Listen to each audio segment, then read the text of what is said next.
देखो, death of a partner में हम लोगों को करना क्या है, पार्टनर की रिटायरमेंट हो या पार्टनर की डेथ हो, अल्टीमेटली अकाउंटिंग में क्या आता है कि पार्टनर फर्म छोड़ के जा रहा है, यही तो आता है। तो ट्रीटमेंट डेथ का भी सिमिलर होता है लाइक रिटायरमेंट। बट जनरली क्या होता है ना, तुम लोगों के सिलेबस पार्ट में रिटायरमेंट में क्या है, रिटायरमेंट जो होगा एकदम at the end of the year होगा, तो झंझट नहीं है ज्यादा।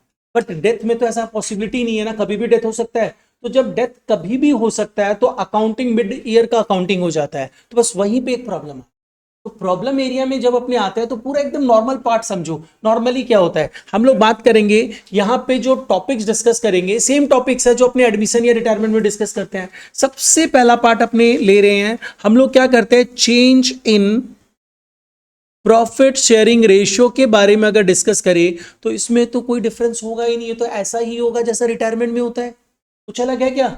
ऑब्वियस सब होता है, एक पार्टनर जा रहे हैं तो अब जा रहे हैं तो हम लोगों को क्या करना है, हम लोग को न्यू पीएसआर निकालना है और गेनिंग रेशियो निकालना है, एग्जैक्टली सेम एज रिटायरमेंट, है ना। तो यहां पे हम यही लिख दे रहे हैं, same as retirement, one by one discuss कर ले रहे हैं, सेम एज रिटायरमेंट।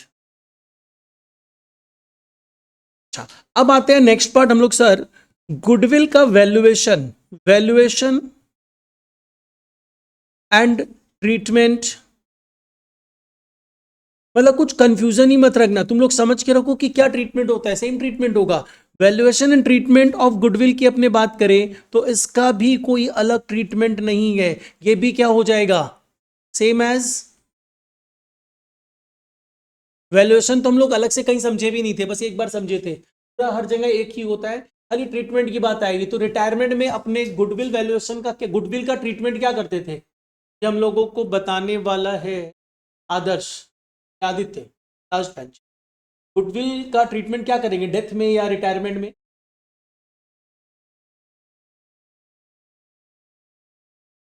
तो एंट्री क्या करेंगे?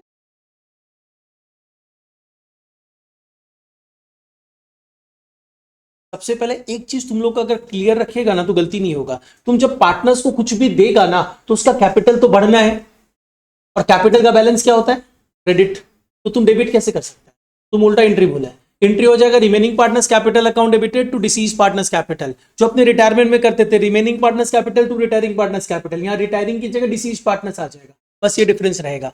हाँ, एक चीज ध्यान रखना, अगर बैलेंस शीट में गुडविल अपीयर कर रहा हो तो पहले उसको राइट ऑफ करेंगे, ठीक है। लेकिन ध्यान रखना ये भी, क्योंकि टेक्निकली दिया जा सकता है, ब्रैकेट में लिख देगा गुडविल, बैलेंस शीट में देगा purchase goodwill, purchase goodwill right of नहीं होता है, ये ध्यान रखना, ठीक है। सेम ट्रीटमेंट है। अब इसके बाद नॉर्मली हम लोग क्या डिस्कस करते थे, number third part, accumulated distribution of accumulated profit और लॉस, क्या करेंगे, इसका कोई डिफरेंट ट्रीटमेंट होगा? कोई डिफरेंट ट्रीटमेंट नहीं होगा, एग्जैक्टली सेम ट्रीटमेंट होगा जो रिटायरमेंट में करता था, राइट।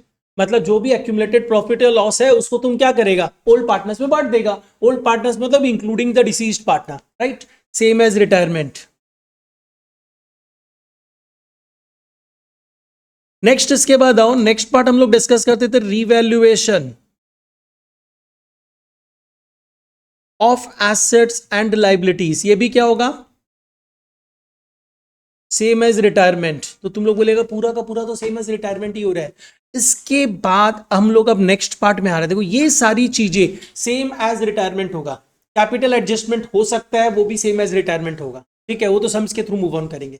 अभी बात करते हैं तो डिफरेंट क्या होगा, एक डिफरेंट ये होगा, रिटायरमेंट जो होगा ना मिड में हो सकता है। जब मिड में रिटायरमेंट होगा तो क्वेश्चन क्या आएगा, एक्यूमुलेटेड प्रॉफिट लॉस तो डिस्ट्रीब्यूट हो जाएगा जो पहले से था, बट क्वेश्चन कम्स टू उस अकाउंटिंग ईयर का जिस अकाउंटिंग ईयर में उसकी डेथ हो रही है, उस अकाउंटिंग ईयर में भी तो तुम प्रॉफिट कमा रहे हो, लेकिन प्रॉफिट कितना कमा रहे हो अभी तक तो कैलकुलेट ही नहीं हुआ है, क्योंकि प्रॉफिट कब कैलकुलेट होगा, जब अकाउंटिंग ईयर एंड होगा, अभी तो कैलकुलेट नहीं हुआ है। लेकिन इस पार्टनर की तो डेथ हो गई, तो इस पार्टनर की डेथ हो गई तो उसका जो लीगल हायर होगा, उसका जो नॉमिनी होगा, एग्जीक्यूटर होगा, वो तो आएगा, भाई मेरा पैसा दो, तो पैसा देना पड़ेगा। तो तुम क्या करेगा, ये सारी चीजों का अमाउंट तो उसको कैलकुलेट करके दे ही देगा। अब बात करेंगे जो प्रॉफिट मिड ईयर में हुआ उसका क्या करेंगे, वो प्रॉफिट कैलकुलेट करेंगे।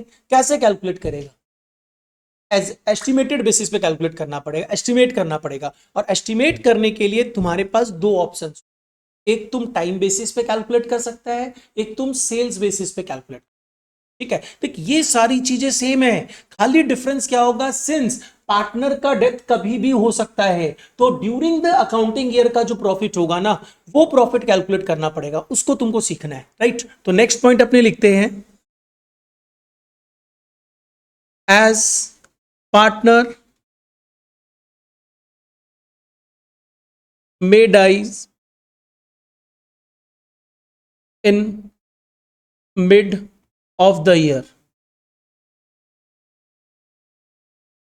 Partner mid of the year में डाई कर सकता है, डेथ हो सकता है उसका, तो इन सच ए केस क्या करेंगे, we need to calculate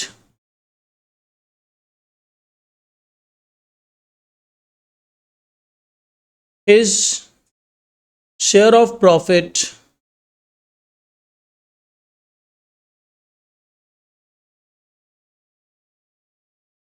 till he was alive, जब तक वो जिंदा था तब तक का उसका शेयर ऑफ प्रॉफिट कैलकुलेट करना पड़ेगा। ये तुम दो बेसिस पे कैलकुलेट करोगे, तो दो बेसिस पे कैलकुलेट करने के लिए सर दोनों बेसिस पे हमेशा कैलकुलेट करेंगे नहीं, तुम्हारे पास जैसी इंफॉर्मेशन रहेगी उसके बेसिस पे कैलकुलेट कर लेना। और क्या क्या बेसिस होगा, एक बेसिस है जिसको हम बोलते हैं टाइम बेसिस, और टाइम बेसिस मतलब क्या हुआ, तुमको एवरेज प्रॉफिट या प्रॉफिट कुछ एस्टिमेटेड दिया रहेगा, उसके बेसिस पे कैलकुलेट करना रहेगा, और एक रहता है सेल्स के बेसिस पे कैलकुलेट करना पड़ेगा, सेल्स बेसिस। तो अब कैसे कैलकुलेट करोगे, देखो बहुत सिंपल सा कंसेप्ट है। तो यहां पे सबसे पहले हम लोग आएंगे, मेरे को सम्स में या तो एवरेज प्रॉफिट दे दिया जाएगा, एवरेज प्रॉफिट क्या होता है, एवरी ईयर आप ये प्रॉफिट कमा रहे हो, या तुमको बोल देगा, देखो डेथ जो हो रहा है, एक छोटा सा एग्जांपल लेता है डेटा का, सपोज कर लो तुमको बोलता है कि तुम्हारा अकाउंटिंग ईयर जो है वो फाइनेंशियल ईयर है, फाइनेंशियल ईयर मतलब एंड कब होता है, 31 मार्च को, राइट। और सपोज कर लो हम लोग बात कर रहे हैं 24-25 की, 24-25 में 1 नवंबर 2024 को ए बी सी 3 पार्टनर थे, जिसमें सी की डेथ हो गई, ठीक है। अब सी की डेथ हो गई तो वो कितना पीरियड काम करके उसकी डेथ हुई है, जब से काउंटिंग ईयर स्टार्ट हुआ तब से 1 नवंबर तक जाएंगे, तो कितना पीरियड होगा, काउंट कर लो कितना पीरियड आ रहा है, 7 मंथ्स। तो भाई 7 महीना तो काम किया है ना वो, तो 7 महीने का प्रॉफिट देना होगा, तो 7 महीने मंथ के बेसिस पे अगर तुम कैलकुलेट करोगे, that will be termed as a time basis, क्योंकि तुम 7 मंथ्स का कैलकुलेशन कर रहे हो। तो question comes to sir 7 months का प्रॉफिट निकाले कैसे, हमको 12 मंथ्स का प्रॉफिट दे दीजिए, हम उसको 7 मंथ्स में कन्वर्ट कर देंगे। तो यहां पे क्या होगा, तुमको या तो बता देगा देखो एवरेज प्रॉफिट इतना है, नहीं बताएगा तो क्या करेगा, तुमको बोलेगा देखो पिछले 4 साल का प्रॉफिट इतना है, तो तुम क्या करेगा, पिछले 4 साल का प्रॉफिट लेगा, डिवाइडेड बाई 4 करेगा, you will get the average profit. तो तुमको पता चल गया एवरेज प्रॉफिट मतलब इस साल भी इतना ही प्रॉफिट होना चाहिए, डन। लेकिन कई बार क्या करेगा ना, ट्रिक क्या डालेगा, सपोज कर लो पिछले 4 साल का प्रॉफिट दिया और बोल रहा है 24-25 का जो प्रॉफिट है ना, वो तो सेम स्केल में एक्रू हो रहा है एज ईयर 21-22, और तुमको पिछले 4-5 साल का प्रॉफिट भी दे दिया। और कुछ बच्चा क्या करेगा, सर तो बताए थे एवरेज प्रॉफिट निकालना है, वो 4-5 साल को ऐड करके डिवाइडेड बाय 4-5 करके एवरेज प्रॉफिट निकाल देगा, गलत हो गया। हमको तो सम बता दिया ना, इस साल का प्रॉफिट किस स्केल में अक्रू हो रहा है, 21-22 पे, तो एग्जैक्टली 21-22 का प्रॉफिट लेना पड़ेगा, ठीक है। उस प्रॉफिट को लोगे, वो 12 मंथ्स का प्रॉफिट है, तुमको कितने मंथ्स का चाहिए, 7 मंथ्स, तो ये सब कोई कन्वर्ट कर सकता है, that profit into 7 divided by 12, ये तुमको क्या मिल गया, प्रोपोर्शनेट प्रॉफिट मिल गया। अब प्रोपोर्शनेट प्रॉफिट में क्या करेंगे, प्रोपोर्शनेट प्रॉफिट भी तो 7 महीने का सारे पार्टनर्स का है, मेरे को तो किसका चाहिए, जिसका डेथ हो रहा है, तो हम लोग क्या करें इसमें, उसका जो हिस्सा है उससे मल्टीप्लाई कर देता है, we will get the answer, यही तो करना है। तो कैसे कैलकुलेट करेंगे, टाइम बेसिस पे, टाइम बेसिस पे हम लोग सिंपल एक फॉर्मूला अप्लाई करेंगे, वो क्या फॉर्मूला होगा, एवरेज प्रॉफिट, हम वर्ड एवरेज लिख रहे हैं लेकिन ध्यान रखना ये पिछले साल का कोई स्पेसिफिक प्रॉफिट भी हो सकता है, ठीक है ना। Average profit for proportionate period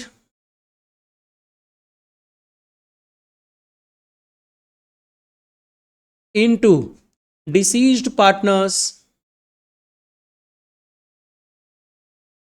share, उसके शेयर से मल्टीप्लाई कर देंगे, हो गया प्रॉब्लम सॉल्व।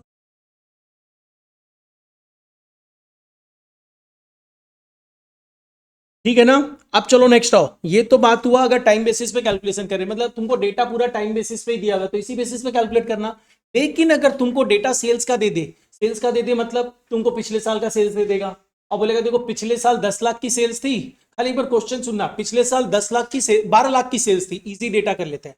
पिछले साल 12 लाख की सेल्स थी और प्रॉफिट 6 लाख था, ठीक है। अब बोल रहा है देखो इस साल जो सेल्स है टिल डेथ, सेल्स सपोज कर लो 9 लाख की है,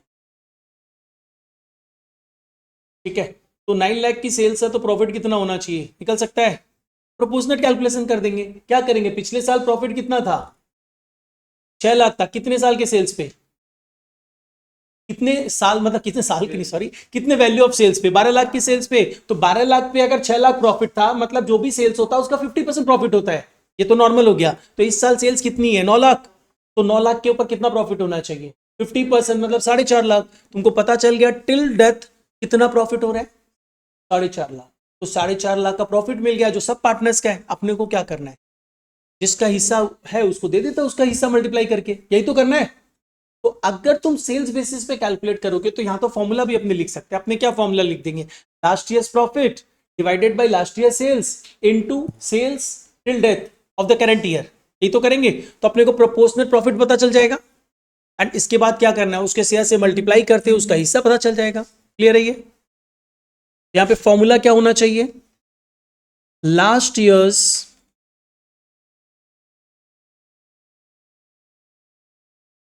देखो हमको ना, क्योंकि जल्दी अपने को कंप्लीट करना है, थोड़ा फास्ट मूव करना पड़ेगा। किसी को डाउट लगे तो अपना स्पेसिफिक डाउट पूछ लेना।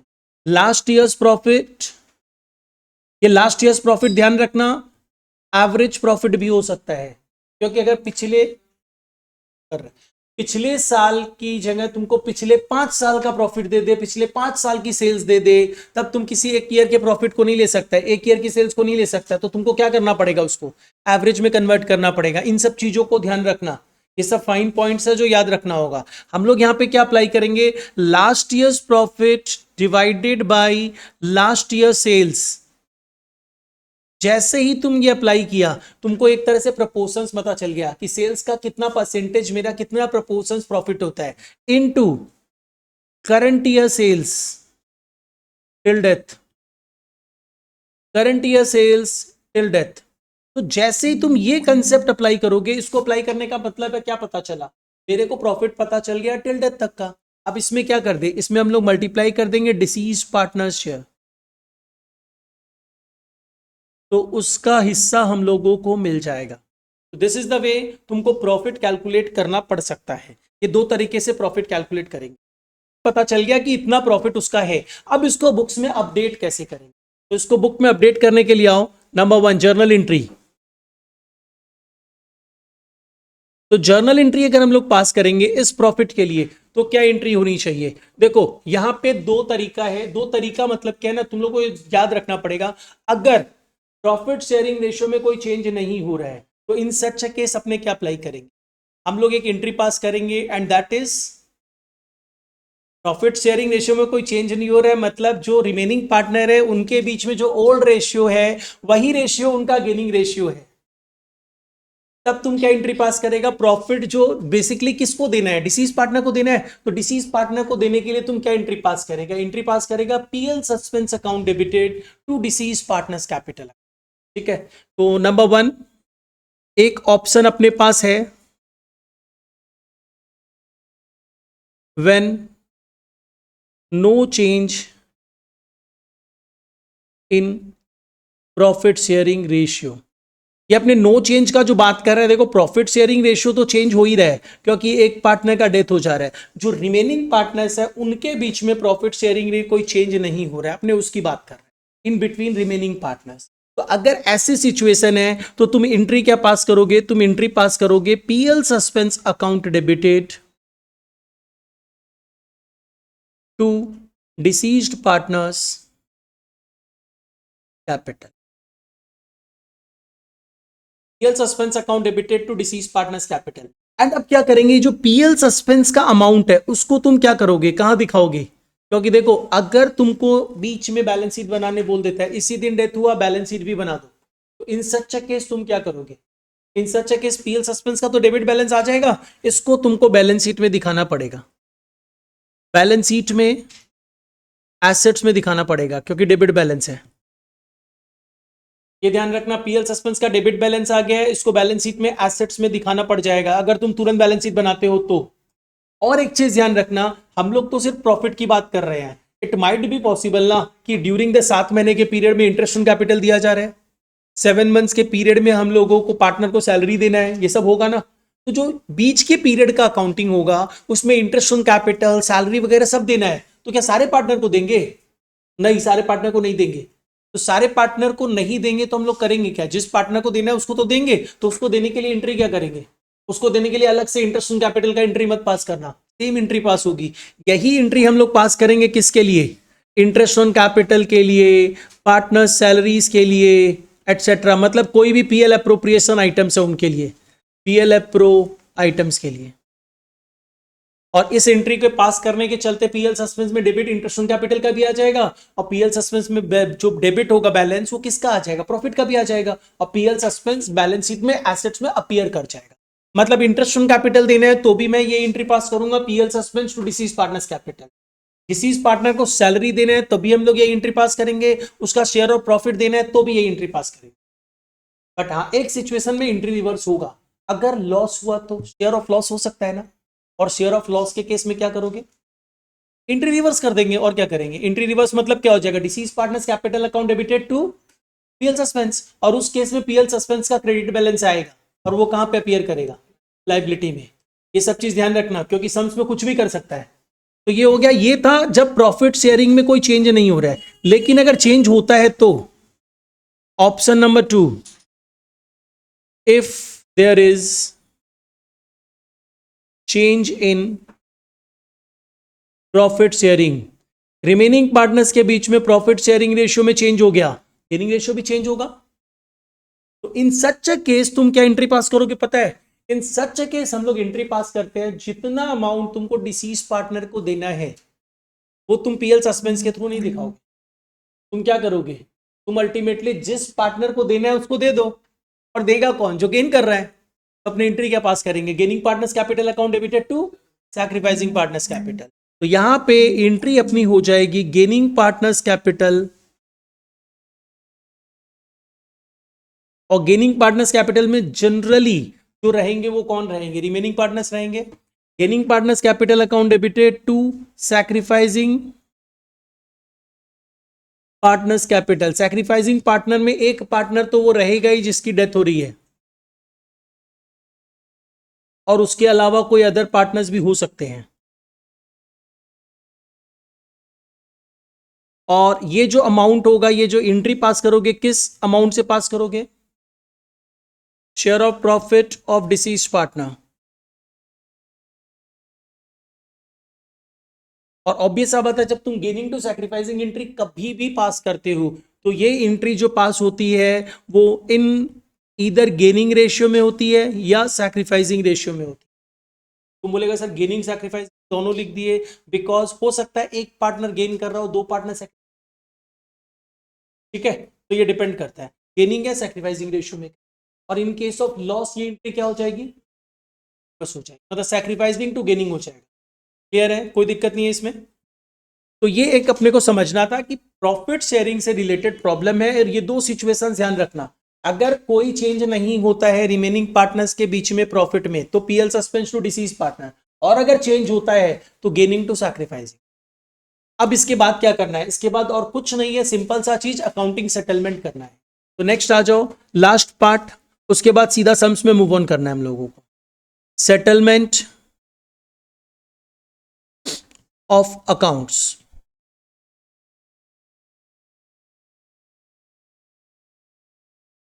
तो देखो, अकाउंटिंग सेटलमेंट मतलब क्या हुआ? जो भी पार्टनर्स कैपिटल में, डिसीज पार्टनर्स के कैपिटल में बैलेंस बचेगा, वो अमाउंट ये रिप्रेजेंट करेगा ना कि इतना अमाउंट पे करना है।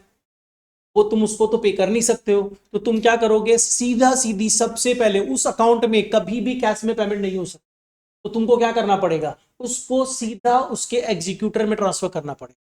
ठीक है, तो बेसिकली क्या हुआ? बैलेंस इन डिसीज्ड पार्टनर्स कैपिटल, और अगर इसका कोई करंट अकाउंट है वो भी इसके कैपिटल में ट्रांसफर कर देना, पहले ही ट्रांसफर कर देना।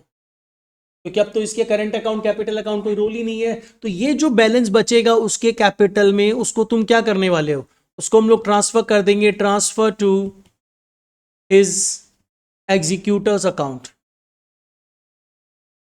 उसके एग्जीक्यूटर मतलब नॉमिनी या लीगल हायर के अकाउंट में ट्रांसफर कर देंगे। इसके लिए एंट्री क्या होनी चाहिए, चलो तनिष्क बताएगा। तनिष्क बता इसके लिए क्या एंट्री पास करें।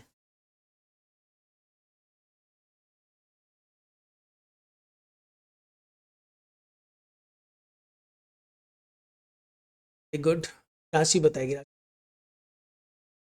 Bank to executor, deceased partners capital account debited to executors account, deceased partners capital account debited to executors account, transfer कर दिए। अब ध्यान रखना, इसमें ये कंसेप्ट याद रखना, बहुत जगह बुक्स में भी ये चीज गलती करता है। वो लोग क्या करता है, कैपिटल अकाउंट से सीधा एग्जीक्यूटर के लोन में ट्रांसफर कर देता है। नहीं किया जा सकता, किसी पर्टिकुलर पर्सन के अकाउंट से उस पर्टिकुलर पर्सन के लोन में ट्रांसफर होता है। तो एग्जीक्यूटर और जिस पर्सन का डेथ हो रहा है वो लोग सेम इंसान तो नहीं है, डिफरेंट है, लोन में ट्रांसफर नहीं हो सकता। First transfer the balance to executors account. अब एग्जीक्यूटर के साथ तुम्हारा क्या सेटलमेंट हो रहा है उसकी बात करो। एग्जीक्यूटर को तुम कैश देके खत्म कर दे रहे हो तो पे कर दो, executors account debited to bank account. तुम बोल रहे नहीं लोन में ट्रांसफर करेंगे तो executors account debited to executors loan account. Executor के अकाउंट से लोन में जाएगा, डिसीज पार्टनर के अकाउंट से एग्जीक्यूटर्स के लोन में नहीं जाएगा। ठीक है, तो यहां पे अब हम लोग क्या करने वाले हैं, इसको या तो पे करेंगे, और पे करेंगे तो एंट्री क्या कर देंगे, executor account debited to bank account. और यहां हम लोग क्या बोलेंगे, तुम एक काम करो लोन में ट्रांसफर करवा लो, या इसको मिक्स भी किया जा सकता है। तो अपनी लोन में ट्रांसफर करने की एंट्री क्या होनी चाहिए, executors account debited to executors loan. और ये एग्जीक्यूटर्स लोन अगर तुम बैलेंस शीट बनाते हो तो बैलेंस शीट में कहां पे चला जाएगा, लायबिलिटी में।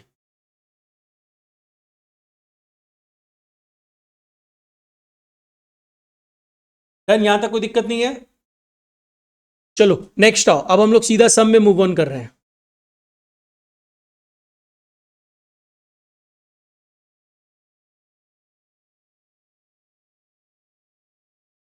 देखो अभी तक हम लोग क्या डिस्कस कर रहे थे कि डेथ के केस में पीएल सस्पेंस का यूज होगा, हम लोगों को 2 महीने का एक्सपेक्टेड प्रॉफिट निकालना पड़ेगा। यहां पे अगर हम तुमको 2 महीने का ही प्रॉफिट निकाल के ही दे दे एग्जैक्ट प्रॉफिट, तो फिर तुमको पीएल सस्पेंस का कोई काम है, नहीं काम है। तुमको तब क्या करना पड़ेगा, पूरा नॉर्मल अकाउंटिंग करना पड़ेगा, पीएल अप्रोप्रिएशन बनाना पड़ेगा 2 महीने का या 3 महीने का, वॉटेवर। अगर सपोज को लो पार्टनर का डेथ होता है 4 महीने वर्किंग के बाद, तो 4 महीने वर्किंग के बाद मतलब क्या हुआ, जनरली प्रॉफिट निकलता है ईयर एंड में जाके, और हम लोग ईयर एंड का अभी काम कर नहीं सकते हैं। तो इन सच ए केस क्या हुआ, हम लोग एक्सपेक्टेड बेसिस पे प्रॉफिट कैलकुलेट कर लेते हैं, जिसके लिए हम लोग या तो टाइम बेसिस लेते हैं या सेल्स बेसिस को यूज करते हैं। बट व्हाट इफ अगर हम बोले नहीं हम लोग तो 4 महीने का एग्जैक्ट प्रॉफिट निकाल लेंगे, अकाउंटेंट को बोलेंगे चल 4 महीने का अकाउंट्स बना पूरा, और 4 महीने का वो ट्रेडिंग पीएल बना के तुमको पूरा प्रॉफिट निकाल के दे दिया, और बोला हम लोग उसको बोले काम कर बैलेंस शीट भी बना के दे, वो बैलेंस शीट भी बना के दे दिया। तो बैलेंस शीट में अगर 4 महीने के पार्ट पे बैलेंस शीट बना के दे रहे हैं बिफोर डेथ, तो इन सच ए केस वो 4 महीने का प्रॉफिट भी दिखाई देगा। वो प्रॉफिट तो एक्चुअल प्रॉफिट है ना, तो जब एक्चुअल प्रॉफिट है तो मेरे को एक्सपेक्टेड प्रॉफिट कैलकुलेट ही नहीं करना है। तो हम लोग क्या करेंगे पता है, प्रॉपर पीएल अप्रो बनाएंगे, और प्रॉपर पीएल अप्रो के बाद क्या करेंगे, प्रॉपर पार्टनर्स कैपिटल अकाउंट बनेगा। जो पीएल अप्रोप्रिएशन तुम लोग फंडामेंटल्स में बनाता था पूरा वैसा पीएल अप्रो बनेगा। पीएल सस्पेंस का कोई रोल नहीं है, क्योंकि सस्पेंस का काम ही नहीं है, सब तो एक्चुअल बेसिस पे हो रहा है। तो ऐसा तुमको समझ में कब आएगा कि सर ऐसा सम है, देखो ये चीज समझ लो, ऐसा सम है, ये समझ में कब आएगा, तुम देखना सम में बैलेंस शीट दी रहेगी, इंफॉर्मेशन दिया रहेगा। देखो यहां पे क्या दिया हुआ है, ए बी सी 3 पार्टनर्स है, इनकी बुक्स क्लोज कब होती है, 31 दिसंबर को। तो बैलेंस शीट ऑब्वियस बात है हम तुमको कब का देंगे, 31 दिसंबर का ही देंगे। डेथ के केस में जिस दिन बुक्स क्लोज होता है उसी दिन का बैलेंस शीट दिया रहेगा। बट यहां पे देखो, यहां पे बोल रहा है ए का डेथ हुआ 28 फरवरी को, on which when their balance sheet was as follows. इसका मतलब समझ में आ रहा है, ये बैलेंस शीट कब का दिया हुआ है, 28 फरवरी 2018 का दिया हुआ है। व्हेन देयर मतलब उस डेट के बाद लिख रहा है, व्हेन देयर बैलेंस शीट मतलब 28 फरवरी का बैलेंस शीट दिया हुआ है। इसका मतलब बीच में 2 महीने का गैप है, 31 दिसंबर को बुक्स खत्म होता है और तुम 28 फरवरी को बैलेंस शीट दे रहे हो, यानी 2 महीने के बाद का बैलेंस शीट दे रहे हो, तो 2 महीने के बीच में कुछ तो कमाए होंगे, प्रॉफिट या लॉस कुछ भी, वो भी बैलेंस शीट में दिखेगा। देखो दिख रहा होगा तुमको, दिख रहा है ना, 2 महीने का प्रॉफिट दिख रहा है। वो 2 महीने का जो प्रॉफिट दिख रहा है ना, वो 2 महीने के प्रॉफिट को लेते हुए नेट प्रॉफिट है, तो इसको लेते हुए पीएल अप्रूव बनाना पड़ेगा, पार्टनर्स कैपिटल बनेगा, बैलेंस शीट बनेगा, सब चीज पूरा बनेगा। ठीक है, तो ये सम को समझ लो, अच्छा सम है, ये थोड़ा सा आउट ऑफ द बॉक्स सम है। ठीक है, तो ये बेसिकली इसको हम इंपॉर्टेंट बोल सकते हैं, वैसे तो 2025 में तो पूछ ही चुका है, लेकिन फिर भी तुम लोग ध्यान रखना, अच्छा सम है ये। अब क्वेश्चन आता है, इसमें पूछा क्या है, देखो बोल भी दिया, prepare PL account, partners capital account as well as the balance sheet. तो जब भी तुमको जिस दिन डेथ हुआ उसी दिन का बैलेंस शीट दिया हुआ है, इसका मतलब ऐसा सिचुएशन अराइज होगा, व्हेन जिस दिन डेथ हो रहा है उसी दिन की बैलेंस शीट दी रहेगी, तो ये सिचुएशन अराइज होगा। तब पीएल सस्पेंस वगैरह का कोई रोल नहीं है, no time basis, no sales basis. ठीक है, तो करना क्या होगा, पीएल अप्रूव बनाना पड़ेगा, पार्टनर्स कैपिटल अकाउंट बनेगा, सारे पार्टनर्स का सब चीज सब में डिस्ट्रीब्यूट होगा, क्योंकि हम लोग 2 महीने की अकाउंटिंग कर रहे हैं। ठीक है, और बैलेंस शीट बनेगा। चलो इसको स्टार्ट करते हैं। एग्जैक्टली सेम सम 2025 में पूछा था, पेज नंबर 138, प्रॉब्लम नंबर 3।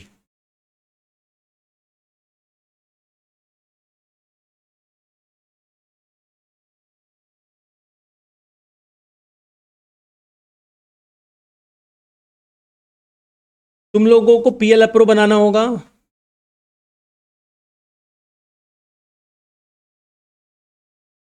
साथ साथ हम लोग partners capital account, generally death के केस में क्या होता है ना, जिसकी डेथ हो रही है सिर्फ उसी का कैपिटल अकाउंट बनाते हैं, बट यहां पे सबका बनाना पड़ेगा, क्योंकि 2 महीने की अकाउंटिंग कर रहे हो तुम।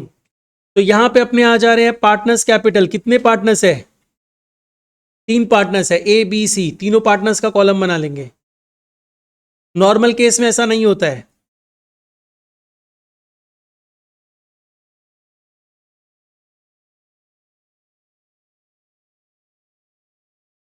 और तुम लोग सब कुछ अच्छे से करो ना, तो अपने जो जो कर रहे हैं ना, जितना भी करवाया जाए, उसके बाहर से कुछ नहीं पूछने वाला।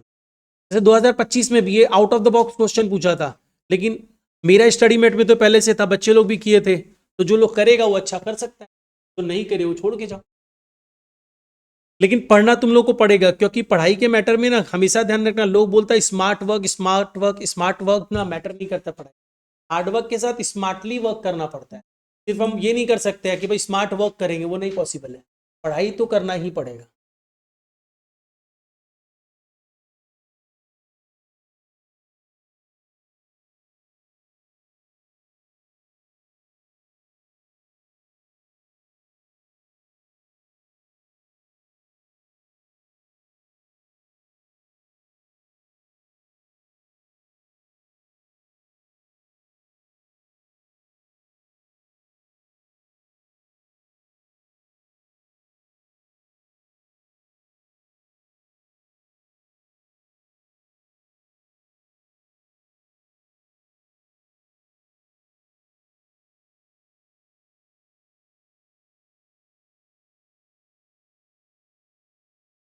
फॉर द पीएल अप्रोप्रिएशन किसके लिए बनना है, क्या फॉर द ईयर एंडेड बनेगा, no, for the 2 months ended, सिर्फ 2 महीने के लिए बनेगा, फॉर द 2 मंथ्स एंडेड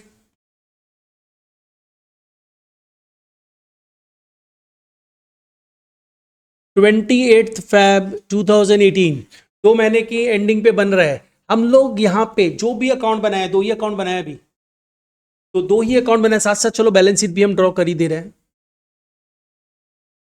और एग्जाम में ना जो भी चीज पूछे ना, एक साथ सारी चीजों को बनाना, जहां जहां जिस चीज को दिखाना है अपडेट करते जाना, उससे क्या होगा, टाइम सेव होगा और गलती होने का पार्ट मिनिमाइज हो जाएगा। कितना बजे क्लास, बैठो बैठो।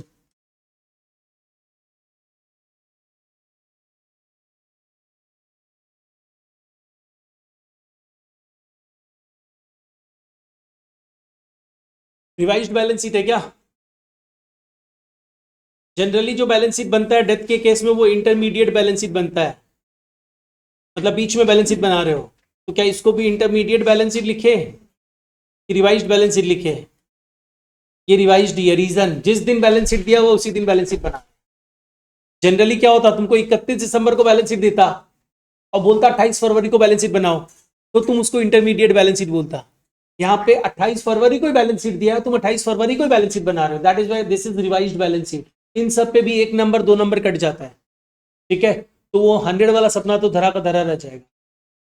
तो यहाँ पे आ जाओ, revised balance sheet as on 28 Feb 2018। छोटा छोटा फाइन पॉइंट भी तुमको ध्यान रखना है अगर तुम्हारा एम है कि अच्छा मार्क्स आ जाए तो। चलो अब हम लोग सबसे पहला काम क्या करने वाले हैं, जो भी अकाउंट्स बनाया उसका बैलेंस दिखाएंगे। तो अकाउंट तो पार्टनर्स कैपिटल का बना है, तो पार्टनर्स कैपिटल का अकाउंट दिखा देते हैं। क्या इसमें डेट कॉलम का कोई रोल है? जनरली हम बोलता था एडमिशन में, रिटायरमेंट में डेट कॉलम का कोई रोल नहीं रहता है, बट डेथ के केस में डेट कॉलम का रोल रहता है, ठीक है। बट इस केस में रहेगा क्या? इस केस में हम बैलेंस शीट से बैलेंस दे रहे हैं ना, तो इस केस में रोल नहीं है। नहीं तो otherwise normally partners capital account बनाओगे ना, तो बैलेंसेस अलग डेट में रहता है, अकाउंटिंग अलग डेट में हो रहा है, तो डेट कॉलम डेथ के केस में बनता है। यहाँ पे काम नहीं लगेगा, क्योंकि जिस दिन बैलेंस शीट दिया सारा चीज उसी दिन हो रहा है। 28 फरवरी को बैलेंस शीट दिया हुआ है, सब 28 फरवरी को हो रहा है, तो डेट का कॉलम इग्नोर कर सकते हैं। सबसे पहला चीज आप यहाँ पे बैलेंस दिखाओ, by balance brought down, capital balances दिखा दे रहे, कितना कितना है, 10,000, 6,000, 5,000, 10,000, 6,000, 5,000। अब नेक्स्ट आओ इसके बाद, अब इसके बाद हम लोग बैलेंस दिखाने के बाद पीएल अप्रो का बैलेंस दिखाएंगे। पीएल अप्रो का बैलेंस कुछ है क्या? Net profit is the balance of PL approp. Net profit दिया हुआ है तुमको, दिया हुआ है ना, by net profit brought down. कितना दिख रहा है देखो, ये दिख रहा है तुमको 2 महीने का प्रॉफिट, जिसमें इंटरेस्ट एंड सैलरीज के पहले का पार्ट है, मतलब नेट प्रॉफिट है। कितना अमाउंट है? 3110, जिसको यहाँ पे दिखा दो 3110।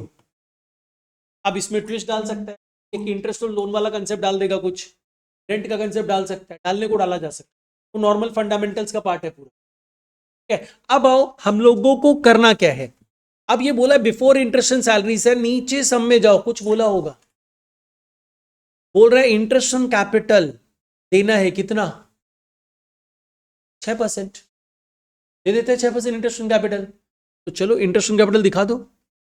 2 इंटरेस्ट ऑन कैपिटल करते हैं ना, ए बी एंड सी। बस ध्यान रखना इंटरेस्ट ऑन कैपिटल जब कैलकुलेट करोगे 2 मंथ्स के लिए कैलकुलेट करोगे, कितना कितना अमाउंट आ रहा है,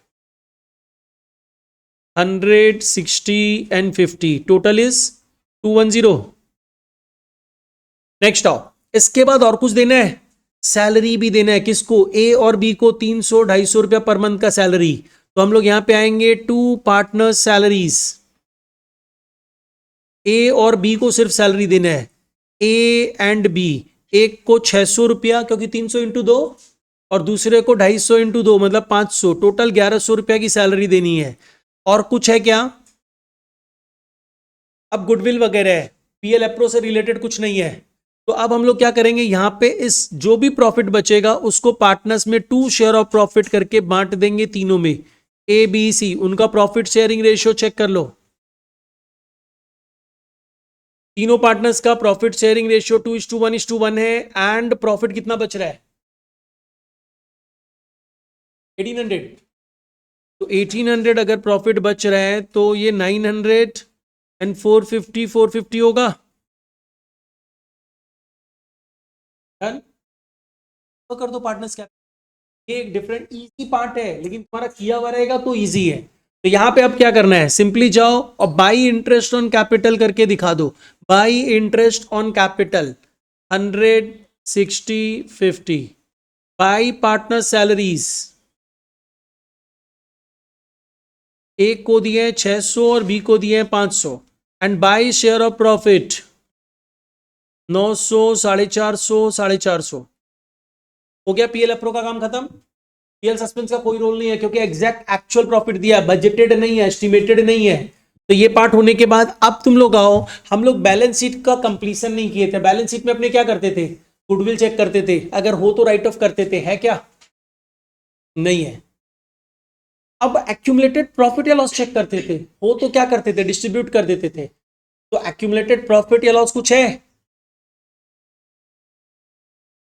रिजर्व फंड है ना, एक्यूमुलेटेड प्रॉफिट तो है, बांट दो।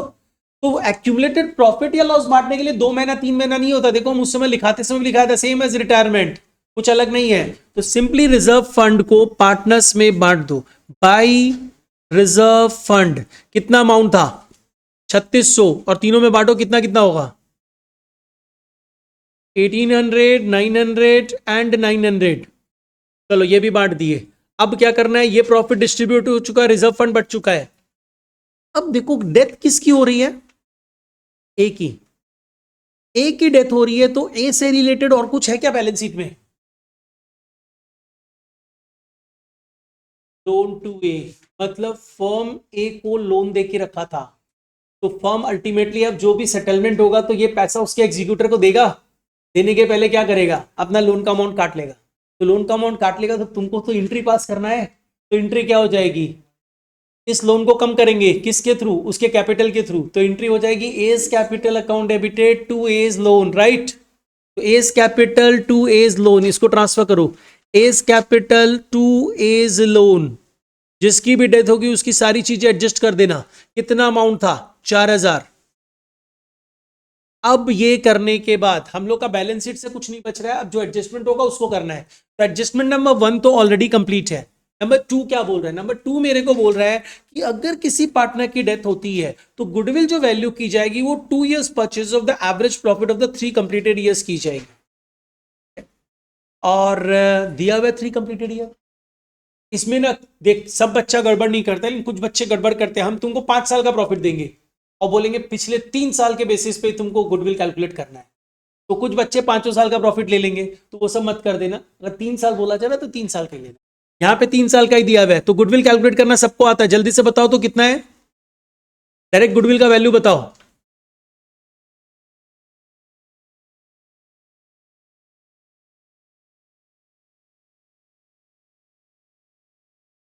यार 200, गुडविल की वैल्यू आ रही है 11,200, बट हमको गुडविल की वैल्यू से नहीं, इसमें उसके शेयर से मतलब है। तो हम लोग क्या करेंगे, डिसीज पार्टनर मतलब एक का शेयर कैलकुलेट कर लेंगे, जो कितना हो जाएगा इसका 2/4 ना, 2/4 नहीं, हाँ 2/4 ही तो हाफ हो जाएगा, मतलब 5,600। मतलब मेरे को पता चल गया कि भाई ए को 5,600 देना होगा। देगा कौन, जो गेन करेगा। यहां पे ध्यान दो, गेनिंग रेशियो में कोई चेंज है क्या, या जो रिमेनिंग पार्टनर्स है उनके बीच में प्रॉफिट शेयरिंग रेशियो में कोई चेंज है? नहीं, इक्वल रेशियो ही रहेगा। रिमेनिंग रेशियो जो नया रेशियो रहेगा 1:1 रहेगा, जो गेनिंग रेशियो रहेगा 1:1 रहेगा, ठीक है ना। तो अपने अल्टीमेटली करने क्या वाले, इसके लिए एक एंट्री पास करेंगे, B's capital debit, C's capital debit to A's capital. Amount A को 5,600 देंगे, इक्वली बांट देंगे 2,800 ईच। ऐसा ही करेंगे।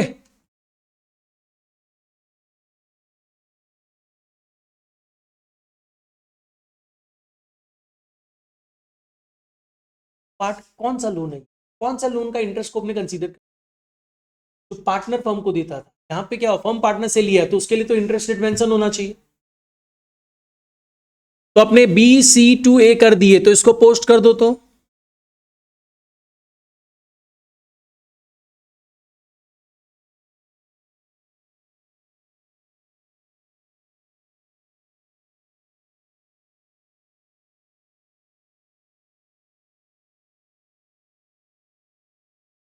कर दिए ये पोस्टिंग। अब इसके बाद क्या बच रहा है, ये गुडविल का ट्रीटमेंट भी हो गया। अब क्या बोल रहा है देखो, A share was paid to his executor, A का शेयर उसके एग्जीक्यूटर को पे कर दिया गया, एंड बी एंड सी ने फर्म को कंटिन्यू किया है।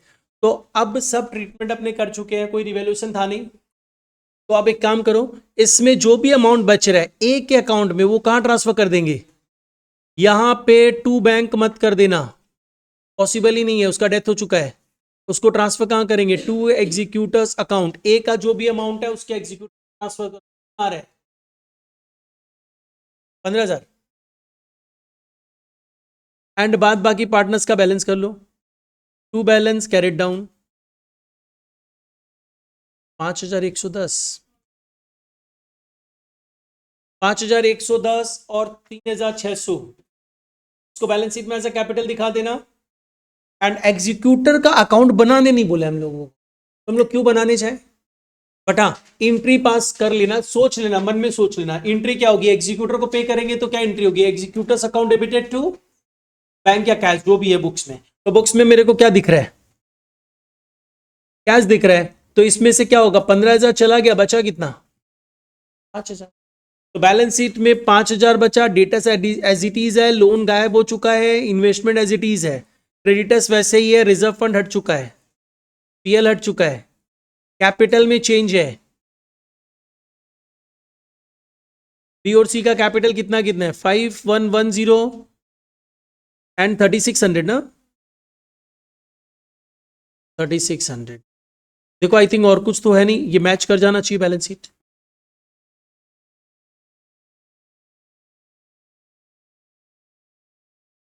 देखो सबसे पहला काम, हम उमास का कैपिटल अकाउंट बना के उसका बैलेंस दिखा दे, कैपिटल बैलेंस। उमा के लोन का भी बैलेंस शीट में बैलेंस है, इसीलिए उमास लोन बना है, उसका बैलेंस दिखा दिए। पीएल एप्रो बनाना होगा क्योंकि उसके बिना प्रॉफिट कैलकुलेट नहीं होगा, रफली बनाना। तो इसमें सबसे पहले पीएल अप्रो में हम लोग प्रॉफिट दिखा देंगे जो गिवन है। तो देखो तुमको प्रॉफिट यहाँ पे दिख रहा है, profit for 4 months before any interest and appropriation. Any interest मतलब इंटरेस्ट और लोन ऑल्सो। तो अमाउंट गिवन है 62,000, जिसको हम लोग सीधा लेके जाएंगे by net profit brought down. But क्या ये करेक्ट नेट प्रॉफिट है, 62,000? This is not the correct net profit, इसमें इंटरेस्ट और लोन लेस करना पड़ेगा। भाई रेंट वगैरह के बारे में भी कुछ बात किया है नहीं, तो इसमें से इंटरेस्ट ऑन लोन माइनस कर देंगे। इंटरेस्ट ऑन उमाज लोन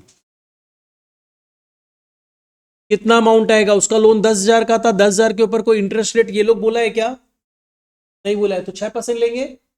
10,000 का 6% 600 होता है, और कितने पीरियड के लिए, 4 महीने के लिए, कितना हो जाएगा 200। तो 200 यहां पे लेस कर देंगे, तो करेक्ट नेट प्रॉफिट अपना कितना आ जाएगा 61,800। अब इसके बाद चले जाओ next part. Next part is अब और इसके अलावा और क्या देना है, इंटरेस्ट ऑन कैपिटल देना है 4% के रेट पे। उमा को सैलरी देनी है 250 रुपया per month to interest on capital. Uma and दूसरे पार्टनर का नाम है अमन।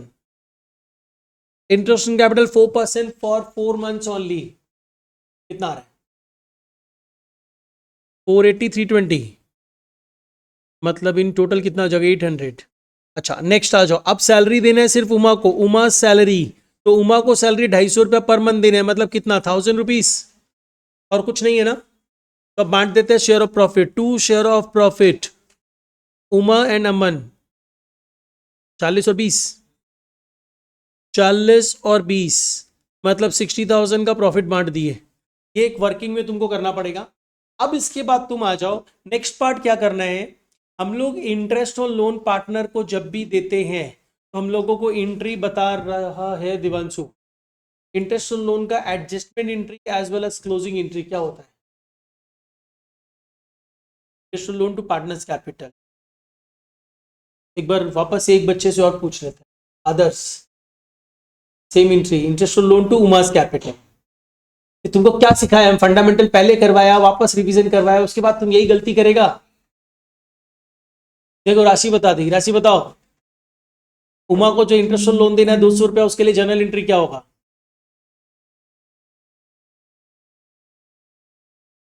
आंसर ही नहीं दे रही है। नितिका तुम बता।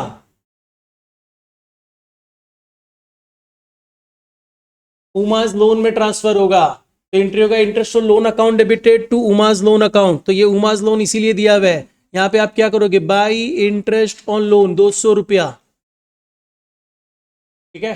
अब इसके बाद क्या करना है, अब इसके बाद नेक्स्ट क्वेश्चन ये आता है कि इंटरेस्ट ऑन लोन को क्लोज करना है, और क्लोज करने के लिए एंट्री क्या होती थी, closing entry. Interest on loan debit हो रहा है कि क्रेडिट हो रहा है, यहाँ डेबिट हो रहा है, क्लोज करने के लिए क्रेडिट करेंगे, किसके थ्रू, पीएल के थ्रू। एंट्री होता है PL account debited to interest on loan, जो तुम लोग नेट प्रॉफिट से लेस किया वही इफेक्ट है। अब इसके बाद आ जाओ, और क्या क्या इफेक्ट दिख रहा है तुमको, हम लोगों को और इफेक्ट दिख रहा है, ये पीएल अप्रोच से इंटरेस्ट ऑन कैपिटल देना है, उमा को सैलरी देना है, उसका शेयर ऑफ प्रॉफिट देना है, सब उसके कैपिटल में क्रेडिट कर दो। तो सिंपली जाओ उसके कैपिटल में और दिखा दो by interest on capital, that is 480 ना, by Uma salary 1,000 and by share of profit 40,000। अब और क्या करना है? इंटरेस्ट ऑन कैपिटल हो चुका, इधर से गुडविल राइट ऑफ नहीं किया अपने। ये जो गुडविल बैलेंस शीट में अपीयर कर रहा है उसको राइट ऑफ भी तो करना पड़ेगा। उसको राइट ऑफ करने के लिए अपनी एंट्री क्या हो जाएगी? उमास कैपिटल टू गुडविल, लेकिन उमा के अकाउंट में उसी का अमाउंट आएगा। कितना? 16,000। नेक्स्ट, इसके बाद और कुछ जनरल रिजर्व डिस्ट्रीब्यूट नहीं किए। बाई जनरल रिजर्व, इसमें इसी का शेयर बताओ, 16,000। चलो ये पार्ट भी हो गया। अब इसके बाद बैलेंस शीट से कुछ नहीं लेना, नीचे उमा को सैलरी देना है वो भी दे दिए। अब देखो बोल रहा firms non purchase goodwill on the date of Uma's death was valued at 12,000। देखो ये भी कंफ्यूजिंग लैंग्वेज में दिया है। तुम सोचे कि ऊपर जो बैलेंस शीट में गुडविल दिख रहा है 24,000, उसमें 12,000 नॉन परचेज्ड है, बट ये ऐसा नहीं बोल रहा है। ये बोल रहा है कि उस दिन गुडविल की वैल्यू 12,000 है। गुडविल की वैल्यू 12,000 है। बैलेंस शीट में जो अपीयरेंस था वो तो हटाना पड़ेगा, वो हटा दिया पूरा। ठीक है, नहीं तो कई बार बच्चा सोचता, थोड़ा ज्यादा ही दिमाग लगाता, बोलता 12,000 नॉन परचेज्ड है, 12,000 परचेज्ड है, हम राइट ऑफ सिर्फ 12,000 को करेंगे, गलती हो जाएगा। ऐसा नहीं बोल रहा है, ये बोल रहा है उस दिन वैल्यूएशन गुडविल का 12,000 है, और तुमको कंफ्यूज करने के लिए स्पेसिफिकली नाम बोल दिया नॉन परचेज गुडविल। अब अपने क्या करेंगे, ये गुडविल जो वैल्यूएशन 12,000 है उसके अकॉर्डिंगली न्यू जो रिटायरिंग जो डिसीज पार्टनर है उसको उसका दे देते हैं। एंट्री क्या होगी? A's capital debit to capital, 12,000 में उसका शेयर कितना होगा? 8,000। तो चलो इसके लिए पोस्टिंग कर देते हैं, बाई एज कैपिटल। अमाउंट कितना है? 12,000 बोला नहीं, 8,000। चलो ये भी दे दिए। इस केस में लेकिन देखा है, पता है क्या हुआ है, ये डेथ के साथ साथ और क्या हो रहा है? डेथ के साथ साथ डिसोल्यूशन ऑफ द फर्म भी हो रहा है, क्योंकि डेथ के बाद तो एक ही पार्टनर बच रहा है, और एक पार्टनर बचने का मतलब क्या हुआ कि फर्म तो बंद ही हो गया। वो अपना सोल प्रोप्राइटरशिप चला सकता है, पार्टनरशिप नहीं चल सकता है, फर्म डिसॉल्व हो गया। ठीक है, अब नेक्स्ट आओ, इसके बाद क्या करना है? The amount due to Uma were transfer to her executors loan account. ठीक है, बस इतना ही बोला है और कुछ नहीं बोला, हम लोग सारा ट्रीटमेंट कर चुके हैं। तो अब बात आती है, ये जो अमाउंट है इसको कहां ट्रांसफर करें? ध्यान रखना, इस लोन को उसके कैपिटल में मत ट्रांसफर कर, तो डायरेक्टली कहां ट्रांसफर करेंगे? एग्जीक्यूटर। पैसा तो उसी का है, उमा का ही है, तो उमा के कैपिटल में। तुम लोग बोलेगा बात तो एक ही है सर, बात एक नहीं है। लोन अकाउंट जो है कैपिटल में ट्रांसफर नहीं किया जाता, उसको उसके एग्जीक्यूटर में ट्रांसफर कर। ठीक है, अगर लोन पार्टनर फर्म से लिया होता तो वो फर्म उसके कैपिटल में चार्ज कर देगा। ये फर्म से लिया तो नहीं है ना, ये फर्म को दिया था, तो फर्म बोला ठीक है भाई दिया था तुमको, मेरे को देने हम दे देंगे, तो दे देंगे तो तुम्हारे कैपिटल अकाउंट में क्यों ट्रांसफर करे, तुम्हारे एग्जीक्यूटर को दे देते हैं। तो ये अमाउंट सीधा सीधी अब तुमको कहां ट्रांसफर करना है? ये अमाउंट भी तुम कहां ट्रांसफर करोगे? To executors account. और यहां पे भी ये उमास लोन अकाउंट से कहां ट्रांसफर करोगे? To executors account. जाएगा एग्जीक्यूटर में ही। तुम बोलोगे तुम कितना बच्चा क्या करता ना, इसको यहां ट्रांसफर कर देता, फिर उसके बाद यहां पूरा ट्रांसफर करता, वो सही ट्रीटमेंट नहीं है। वहीं जहां जहां अकाउंट है वहीं वहीं से एग्जीक्यूटर में ट्रांसफर कर दो। तो कितना कितना अमाउंट ट्रांसफर हो रहा है? बात एक इफेक्ट एक ही आएगा, एग्जीक्यूटर में उतना ही अमाउंट जाएगा।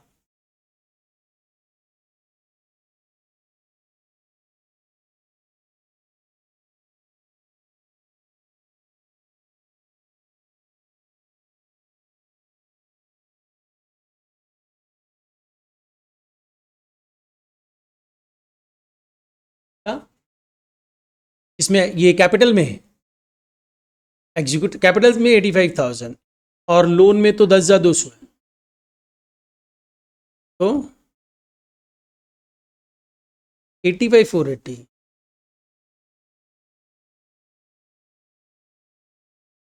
चलो ये ट्रांसफर होगा 85,480 एंड 10,200 सेपरेटली ट्रांसफर करना।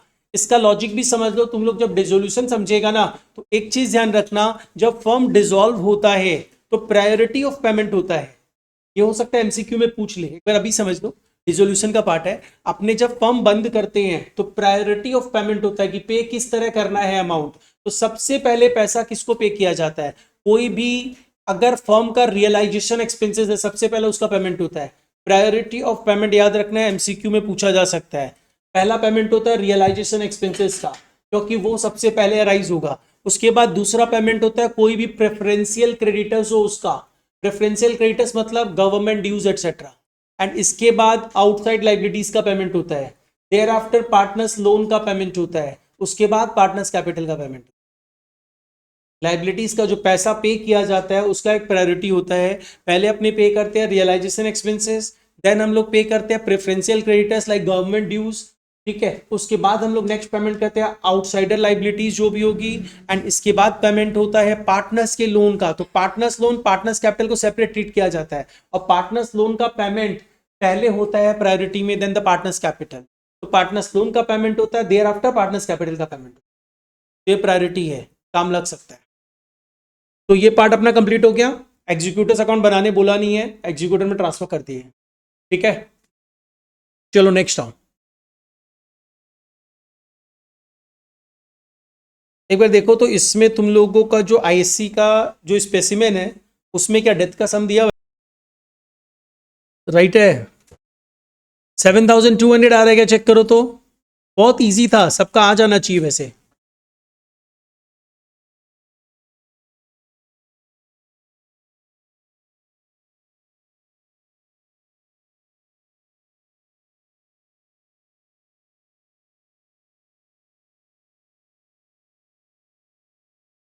इसके बाद जर्नल एंट्री पूछा है अमित के शेयर ऑफ प्रॉफिट का, तो उसके लिए एंट्री जब तुम पास करोगे यहाँ पे क्या प्रॉफिट शेयरिंग रेशियो में कोई चेंज हो रहा है? नहीं। तो अपनी एंट्री क्या करेंगे, PL suspense account debited to Amit capital. देखो यही क्या है ना सभी कोई,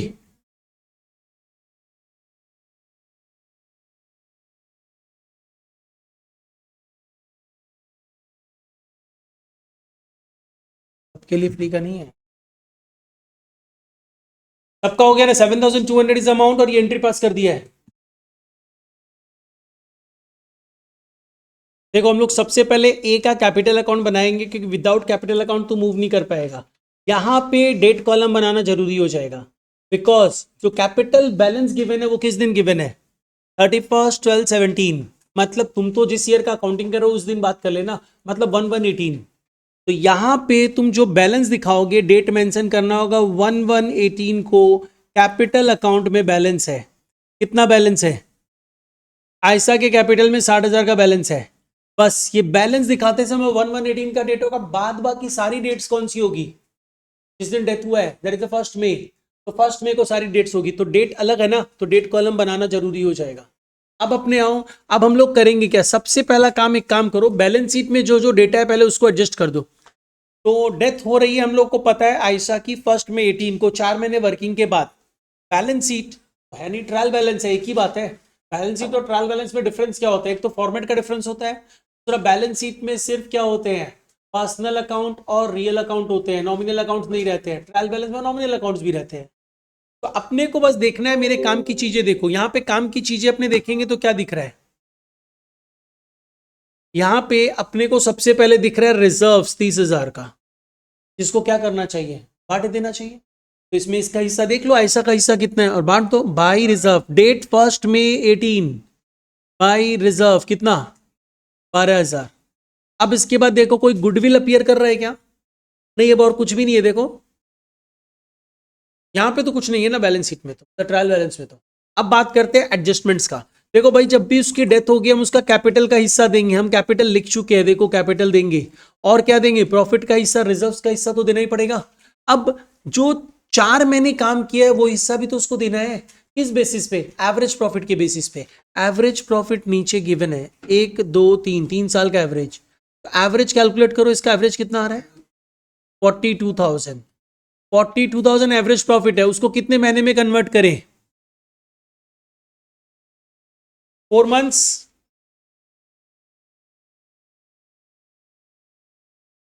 4 मंथ्स में कन्वर्ट कर दिए। 4 मंथ्स में कन्वर्ट करने से कितना आया, या डायरेक्ट अप्लाई कर दो इसमें, इनटू उसका शेयर कितना है, 2/5 इंटू 2/5, तो उसका शेयर कितना आ गया, 5600। तो 5600 is her share of profit, जिसके लिए एंट्री क्या करे, क्या गेनिंग रेशियो, मतलब न्यू जो रेशियो था रिमेनिंग पार्टनर्स का वो चेंज हो रहा है, कोई चेंज नहीं हो रहा है, एक ही जन तो बच रहा है, फर्म भी डिसॉल्व हो जा रहा है। तो अल्टीमेटली तुमको एंट्री क्या पास करनी चाहिए इसके लिए, PL suspense account debited to A's capital, तो बाई पीएल सस्पेंस अमाउंट है 5600। अगर तुम अभी बैलेंस शीट बनाओगे, बैलेंस शीट वैसे दिया नहीं है बनाने, लेकिन बैलेंस शीट बनाओगे तो पीएल सस्पेंस को एसेट्स में दिखाना पड़ेगा। इसके बाद नेक्स्ट पोर्शन इज व्हाट, अब उसको गुडविल का हिस्सा देना है। एवरेज प्रॉफिट तो तुमको पता ही है 42,000 है, इसमें गुडविल निकलेगा इंटू 3, अब उसमें उसका हिस्सा इंटू 2/5 कितना आ गया 50,400 इज द गुडविल। यहां पे इस पे मार्क्स है क्योंकि तुमको अलग से कैलकुलेट करने बोला है, शेयर ऑफ प्रॉफिट बताओ, शेयर ऑफ गुडविल बताओ, इसके लिए मार्क्स रहेगा। तो 50,400 इसके लिए अपने क्या करेंगे एंट्री, रिमेनिंग टू रिटायरिंग, मतलब रिमेनिंग टू डिसीज, रिमेनिंग कौन है Preeti and deceased one is Ayesha, तो यहां पे क्या हो जाएगा बाई प्रीतिज कैपिटल अमाउंट 50,000। ये तो पूरा तुम लोग गुडविल का वैल्यू निकाला है ना, कि उसका शेयर है, अच्छा उसका शेयर ही है 50,400। और कुछ बच रहा है क्या, सब हो चुका, सब हो चुका तो क्या किया जाए, उसके एग्जीक्यूटर में ट्रांसफर करो। फर्स्ट में 18 टू एज एग्जीक्यूटर, कितना अमाउंट है 1,28,000। यहां पे तुम चाहो तो सारा एक ही डेट पे होगा मूवमेंट, तो इसमें डेट इग्नोर कर सकते हो। तो बाई एज कैपिटल 1,28,000, क्या इसको पे कर दिया कि लोन में ट्रांसफर कर दिए, लोन में transfer to loan account, executors loan account लिख सकते हो।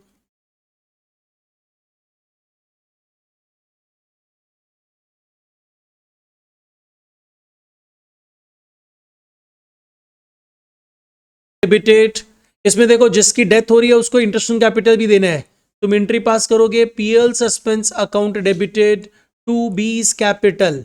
कितना अमाउंट होना चाहिए इसमें, एक तो इंटरेस्ट कैपिटल का अमाउंट, इंटरेस्ट कैपिटल कितना होगा, उसका बी का कैपिटल 6,000, 6,000 का 6%, 6,000 का 6% कितना हो गया 360, पर 360 तो पूरे ईयर के लिए हो गया, मेरे को क्या चाहिए सिर्फ कितने पीरियड के लिए 2 मंथ्स के लिए चाहिए सिर्फ, तो 360 डिवाइडेड बाई 12 इंटू 2 60 रुपीज। तो एक तो मुझे इंटरेस्ट ऑन कैपिटल देना है प्लस शेयर ऑफ प्रॉफिट भी तो देना है, तो शेयर ऑफ प्रॉफिट कितना है, शेयर ऑफ प्रॉफिट तुमको देखो यहां पे स्पेसिफिकली बोल दिया, अब तुम एवरेज मत निकाल लेना, बोला प्रीवियस ईयर के प्रॉफिट को लेना, आप सब बोल दिया है, तो प्रीवियस ईयर का प्रॉफिट ही लेंगे 2017 का, इस 9,600 को कन्वर्ट करेंगे 2 महीने में, जिसमें से उसका हिस्सा निकाल देंगे, कितना है 2/6 ना, कितना आया 533 पॉइंट समथिंग, तो 533 ले लेता है एक बार, तो ये अमाउंट भी उसको देना है, तो टोटल कितना हो गया 593।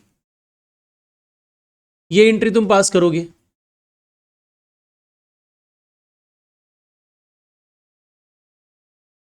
रिटायरमेंट में मिड में रिटायरमेंट ही नहीं होता है, बुक में दिया है ठीक है, इसमें नहीं। अच्छा अब मेरे को ये बता देवांशु, बैलेंस शीट में कुछ अपीयरेंस इस एंट्री का होगा क्या, कहाँ पे आ जाएगा एसेट्स में, लाइब्रेरी में, अब उधर उधर देख रहा है, ये भी तुम नहीं बता पाएगा, चीटिंग कर लो, डेबिट है तो एसेट्स में ही आएगा, वो तो पीछे यस का सुन के बोल रहा है। अच्छा ये एसेट्स में आ जाएगा, तुम पीएल सस्पेंस जब बैलेंस शीट में दिखाएगा ना, तो ध्यान रखना पीएल सस्पेंस दिखाते समय तुम स्पेसिफिकली दिखा देना डैश देके कि इंटरेस्ट ऑन कैपिटल 60 रुपया है, शेयर ऑफ प्रॉफिट 533 है, बस इतना करना। ये एक एक्स्ट्रा पार्ट था जिसमें बच्चा गलती कर सकता है, तो ये यहीं पे बता दें। और उसके अलावा सब इजी है, डेथ में भी जो लोन अकाउंट बनता है एग्जैक्टली सेम है रिटायरमेंट जैसा ही, कुछ अलग नहीं है। तो ठीक है, डेथ भी तुम लोग का कंप्लीट हो गया है। अब नेक्स्ट क्लास हम लोग डिसोल्यूशन करेंगे, तो पार्टनरशिप अपना कंप्लीट हो जाएगा। तो क्या हम लोग कल क्लास रख सकते